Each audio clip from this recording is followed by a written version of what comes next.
নমস্কার বন্ধুরা, মালতী কিচেনে তোমাদের সবাইকে স্বাগত।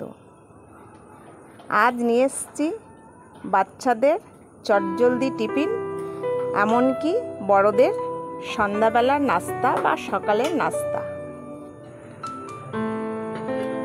স্বাদে ভরপুর পুষ্টিকর খাবার, খুব মুখরোচক। সকল বন্ধুদের কাছে আমার অনুরোধ রইল সম্পূর্ণ ভিডিওটা দেখার জন্য।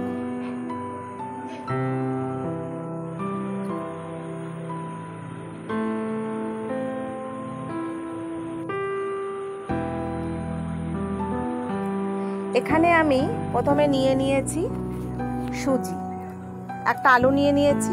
আলুটা সম্পূর্ণ কাঁচা, একটা পেঁয়াজ, গাজর আর কাঁচা লঙ্কা, দুটো ডিম নিয়েছি।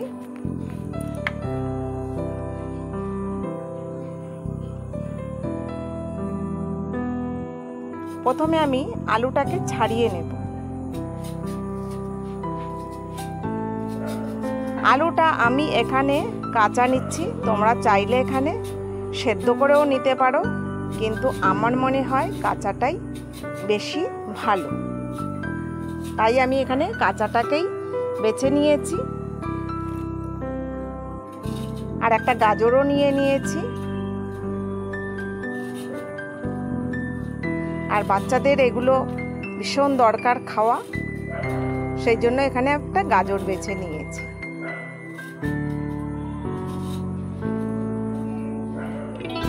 শীতের দিন হলে আরও সবজি অ্যাড করা যেত। এখানে আমি আলুটাকে গ্রেট করেছি, পেঁয়াজ, তারপরে গাজর সব কিছু গ্রেট করে নিয়েছি। এখন এখানে আমি একটু নুন দিয়ে একটু মেখে রাখবো, বেশ 10-15 মিনিট মেখে রেখে দেবো, তাহলে সবজিটা নরম হবে। যেমন আলু গাজর এটা নরম হয়ে যাবে, বা এর গা থেকে জল ছাড়তে শুরু করবে, আমারও বানাতে সুবিধা হবে।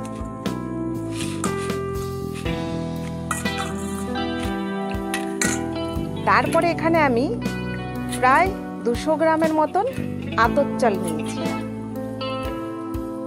আতপ চালটা আমি বেশ কিছুক্ষণ ভিজিয়ে রেখেছিলাম, প্রায় 2-3 ঘন্টা।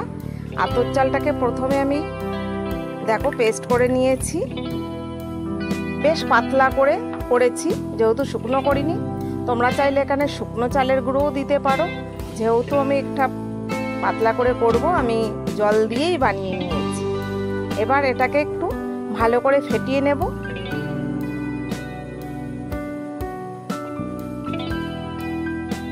দেখো এখানে চালটায় আমাদের পেট ভরবে। সাথে এবার দুটো ডিম আমি এখানে ফাটিয়ে নিচ্ছি।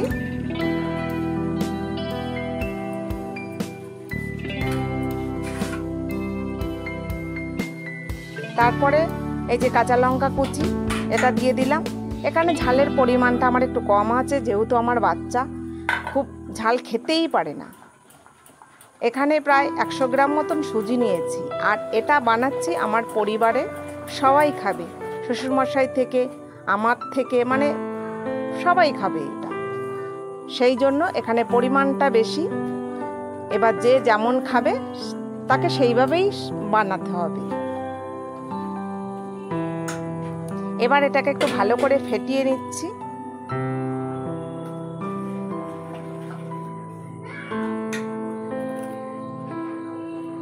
আর এখানে আমি আটা দিয়েছি, ময়দা না আটা। 100 গ্রামের মতো আটা নিয়েছি। এবার বেশ ভালো করে ফেটিয়ে নিতে হবে।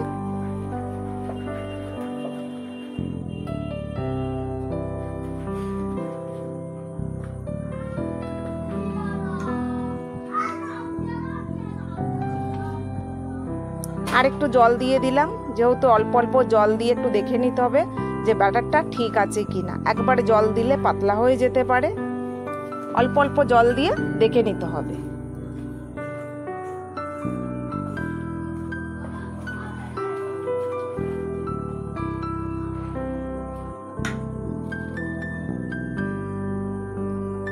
আর সামান্য আরেকটু নুন দিয়ে দিলাম, যেহেতু আমি আগে নুন দিয়েছি সেই কারণে নুনটা একটু কম দিলাম।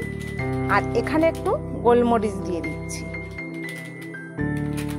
যদি বাচ্চা, যে কোনো বাচ্চা বা বড়রা ঝাল খেতে পছন্দ করে, সে এখানে আরও বেশি করে গোলমরিচ দিতে পারে। ওই যে বললাম আমার বাচ্চা ঝাল খেতে পারে না, সেই জন্য একটু কম দিয়েছি।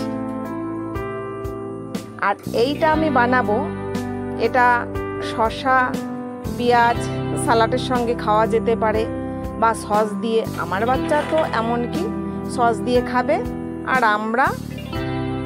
আমার বর সাথে একটা কাঁচা লঙ্কা নিয়ে নেবে, এটা খাবে আর কাঁচা লঙ্কা চিবিয়ে চিবিয়ে খাবে। তো একটা ননস্টিক প্যান বসিয়ে দিয়েছি, অল্প তেল দিয়ে প্রথমে একটা দিয়ে দিচ্ছি, বেশ 2 হাতা দিয়ে দিলাম। একটু বড় বড় করেই বানাবো, যেহেতু এটা সকালের নাস্তা বা টিফিন।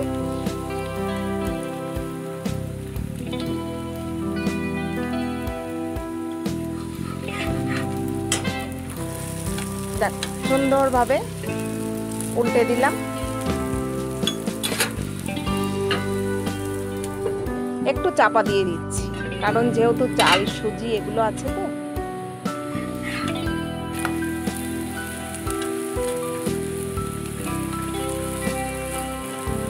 বেশ সুন্দর লাল লাল করে একটু ভেজে নিতে হবে, যেহেতু বাচ্চারা একটু লাল লাল, একটু বেশ ভাজা হলে ভালো খেতে পছন্দ করে।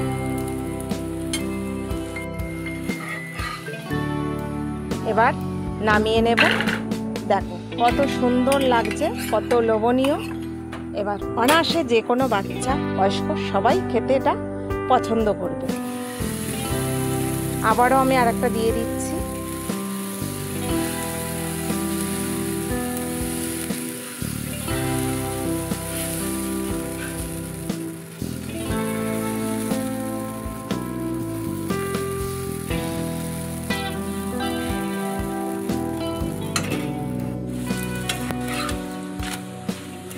সেম আমি ওইভাবে আবারও ভেজে নিচ্ছি।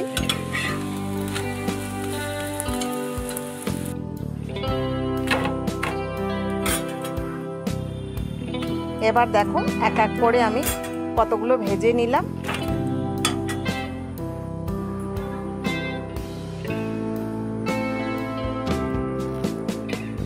দেখ কত সুন্দর, আর যে গায়ে খুব বেশি তেল লেগে আছে সেটাও নয়। আর এটা আমার বাচ্চা তো মানে কি বলবো, এটা সস দিয়ে খেতে ভীষণ পছন্দ করবে। তোমরা বড়রা সালাডের সঙ্গেও খেতে পারো, তরকারির প্রয়োজন হবে না।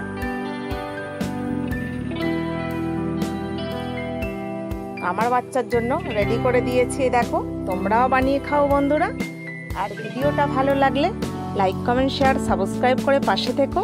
দেখা হবে পরের ভিডিওতে। ভালো থাকো, সুস্থ থাকো, ধন্যবাদ।